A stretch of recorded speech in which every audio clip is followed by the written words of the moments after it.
നമ്മുടെ ലൂഫിയുടെ ആ ഒരു ഫൈനൽ വാർഡിൽ ഒരു ബിഗ്ഗസ്റ്റ് റൈവലായിട്ട് വരാൻ പോകുന്നത് നമ്മുടെ സ്വന്തം ആരാണ് മത്സരം നമ്മൾ നോക്കാണ്ട് പോകുന്നത്. റീലി അവസാനം ആ ഒരു ബിഗ്ഗസ്റ്റ് റൈവലായിട്ട് റീലി ഒറ്റ ഒരു വ്യക്തിയായി റീലി നമ്മുടെ സീരീസ് റീലി വരാൻ വേണ്ടി പോകുന്ന മത്സരം അത് നമ്മുടെ സ്വന്തം ബ്ലാക്ക് ബീഡാണ്. സോ അപ്പോൾ നമ്മളിന്ന് പറയാൻ വേണ്ടി പോകുന്നത് അപ്പം നമ്മുടെ ബാക്കിയുള്ള വേഴ്സ് ജനറേഷനായിട്ട് വ്യക്തികളൊക്കെ നമ്മുടെ അവസാനത്തെ ആ ഒരു ഘട്ടത്തിലേക്ക് ഇറങ്ങുമ്പോൾ റീലി എന്തുകൊണ്ട് ഫെയിലായി പോകാൻ സാധ്യത വളരെ കൂടുതലാണ്. ബിക്കോസ് അവർക്ക് ആ ഒരു എന്താ പറയുക അവരുടെ ആ ഒരു ക്രൂവും പൊട്ടൻഷ്യലും മറ്റു കാര്യങ്ങളും ഒന്നും റീലി അവർക്കില്ല. റിസോഴ്സസും മറ്റു കാര്യങ്ങളൊക്കെ തീരെ കുറവാണില്ല മറ്റ് ജനറേഷനുള്ള മറ്റ് വേഴ്സ് പൈററ്റ്സും മറ്റു കാര്യങ്ങളൊക്കെ നോക്കുമ്പോൾ അത് നമുക്ക് നമ്മുടെ സ്വന്തം ലൂഫിക്കും ബ്ലാക്ക് ബീൺ അതിനുള്ള ചാൻസ് വളരെ കൂടുതലാണ് നമ്മുടെ ഒരു പൈററ്റ് ആകാൻ വേണ്ടി. അപ്പം എന്തായാലും നമ്മൾ ലൂഫി പൈററ്റ് കിങ് ആകും. ബട്ട് ഗ്യാസ് നമുക്ക് അപ്പോഴും ഒരു ബിഗ് ത്രെത്തായിട്ട് വരുമ്പോൾ നമ്മുടെ സ്വന്തം ബ്ലാക്ക് ബീഡാണ്. അതിൻ്റെ ദിവസം വെച്ചാൽ നമ്മുടെ സ്വന്തം ലൂഫിക്ക് റീഡ് നമ്മുടെ നിക്കോ റോബിനുണ്ട് ദ ബോൺ നമ്മുടെ ആ ഒരു പോണിഗ്ലിഫ് റീഡ് ചെയ്യാൻ ഏറ്റവും കൂടുതൽ നന്നായിട്ട് അറിയുന്ന വ്യക്തിയാണ് നമ്മുടെ സ്വന്തം നിക്കോ റോബിനുണ്ട്.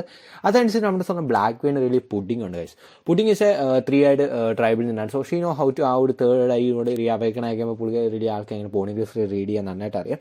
സോ ആ ഒരു ക്രേസ് കൊണ്ടാണ് റീലി അവർക്ക് റീഡി ഒരു പോണിഗ്ലിഫ് റീഡ് ചെയ്യാനുള്ള ആൾക്കാരുടെ കേസ് അവർ റീലി പെർഫെക്റ്റ് ആണ്.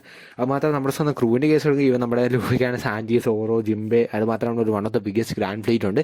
അതനുസരിച്ച് നമ്മുടെ സ്വന്തം ബ്ലാക്ക് ബീൻ്റെ കേസ് നോക്കുകയാണെങ്കിൽ നമ്മുടെ 6 prisoners ആണ് ഫോമർ 6 prisoners നമ്മുടെ ഇൻബിൽഡ് ബിഗ്ഗസ്റ്റ് പ്രിസണേഴ്സും കൂടി ഉള്ളൊരു ക്രൂ ആണ് നമ്മുടെ സ്വന്തം ബ്ലാക്ക് ബീ. ഈവൻ നമ്മുടെ അവർക്ക് it's A biggest night Meyer ആയിരിക്കും നമ്മുടെ സ്വന്തം ഈ രണ്ട് ക്രൂ എന്ന് വെച്ചാൽ മറ്റ് ക്രൂവിലെ കേസുകൾ നോക്കുമ്പോൾ. അപ്പോൾ അവരായിരിക്കും നമ്മുടെ ഫൈനൽ വാർ ഏറ്റവും കൂടുതൽ ഫോട്ട് ചെയ്ത് പോകാൻ അടി ഉണ്ടാക്കേണ്ടി പോകുന്നത് നമുക്ക് പറയാൻ സാധിക്കും.